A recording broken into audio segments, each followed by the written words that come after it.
Hey everyone! So I just wanted to make a kind of a series of videos to help show you our first lab. So I apologize that I have to be away, but I still want you to go through this first lab and complete it and turn it in. So please allow me to step through the lab for you. So first, just to kind of show us where we'll be on our Canvas page, you should be able to go to Modules and scroll down, and you should be able to see Lab 1 Scientific Skills here. You can also find the lab itself if you go to the Assignments tab, and you go to our first assignment, and you can access the lab through this link here, okay? So when you pull up the lab, this should be what you see. And what you can do is one of two things. You can either go to File and make a copy to your own device, to your own Google Drive, which is my highest recommendation. However, if you feel better using something else, that's totally fine as well. So you can go to Download and go to Microsoft Word, or download it as a Word document, or download it as any other format that works for you. I'm pretty much open to any and all things, okay? So as you'll kind of see, a lot of my instructions are in black, and then I have the lab set up into somewhat different activities. So I'm not going to read all the directions to you. However, I do want to go through kind of this first section here. So for your first activity, we're going to be introduced to graphs. So graphs are a very, very, very important aspect of science, and a lot of information can be thrown into one cohesive graph. So the first thing that we need to do is look at our graph and observe it and recognize what's on what it's trying to tell us. So all good graphs will have a title, a legend, which tells us what the lines represent, a y-axis with labels, including units. Units are huge here. And then an x-axis. And this one, unfortunately, does not have a label on the x-axis, but we could likely infer that it's meaning years. But that is, of course, a criticism that I have of this particular graph. So there's some steps that you can go through in terms of, how to dissect the graph. So what's on the x and y axis? What kind of graph is it? Or plot, we can use the words plot and graph interchangeably. Is the source of the data, are the source of the data and processing performed on the data indicated on this graph? So maybe something that we're more familiar with in terms of processing performed is like with COVID data, right? So a lot of times when we are told things about COVID data, it's not just, there have been 500 cases in California and 500 cases in Iowa. Well, there's a heck of a lot more people in California than there are in Iowa, so it's better to do a sort of scaling on it and say 500 cases per 100,000 people in California and 500 cases per 100,000 people in Iowa, like that kind of thing. So that's just an example of processing performed. Something for this particular graph would be something like a smoothing.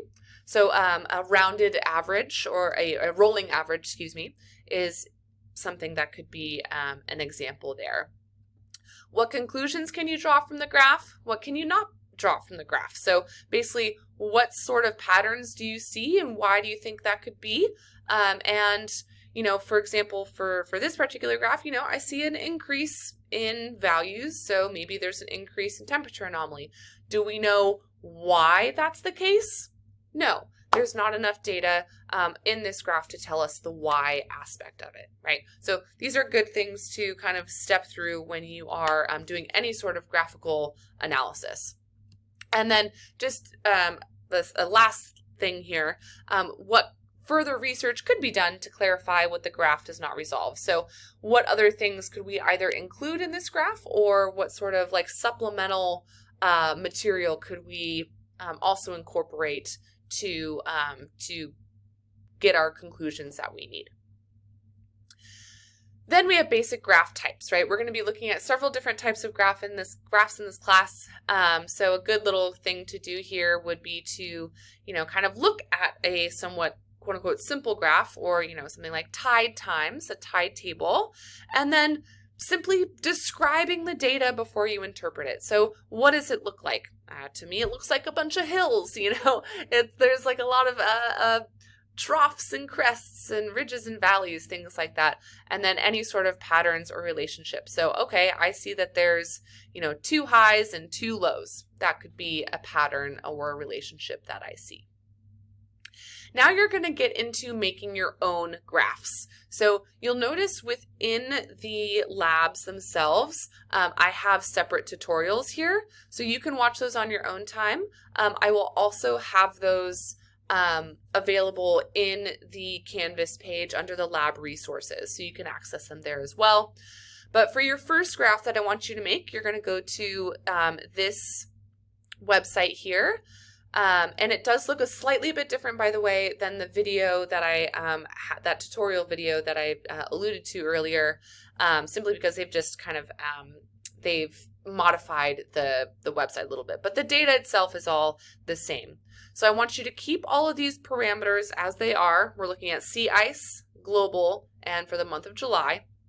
And then you're simply going to do view data, and it gives us a table, but you need to download that data. So for my machine, I can simply click the CSV button. CSV simply stands for comma separated value, and you can give it a name, and you can put it wherever you want, say your downloads folder. Or if your machine doesn't do that for whatever reason, you can, for Macs, I'm doing a 2-finger center click, and look, this lovely little kind of pop-up that comes up, and you can do save link as. So when you click on that, the same exact little prompt will come up here. If you're having any issues with downloading the data, just let me know, okay?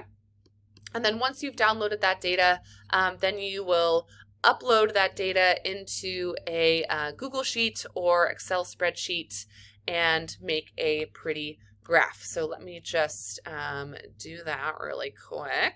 And I do have a separate video on a tutorial on how to make a beautiful graph. So I'm just going to go through this super quickly. Just go to my drive here. I'm going to go to New, Google Sheet. I'm just going to go through it super quickly because, again, there's another video. I'm going to go to File, Open, Upload, select File from Device, Data, CSV, Open, boom.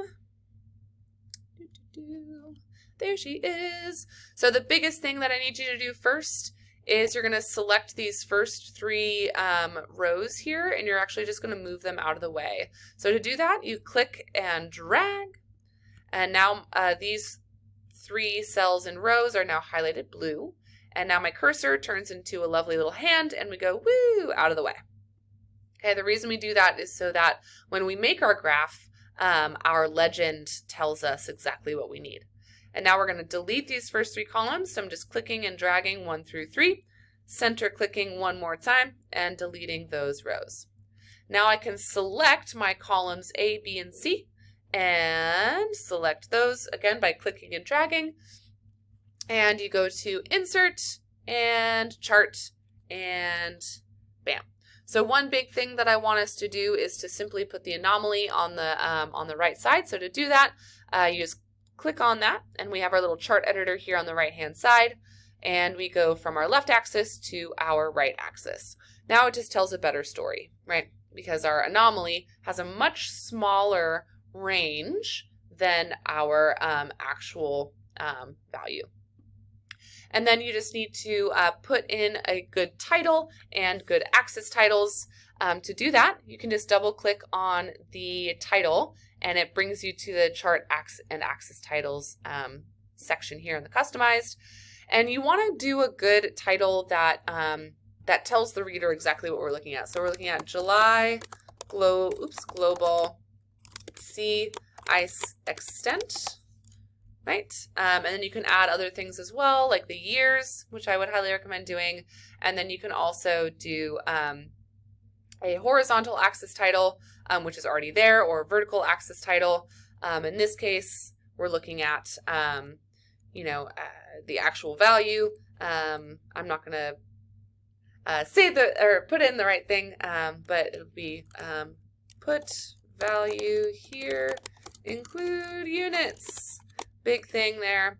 And then for the right axis title, same thing here, put value here and include units. Oops, units, super important thing, because, if you don't tell me what these axes are, these numbers could mean absolutely bananas and strawberries, right? So we have to make sure that we're including everything here, okay?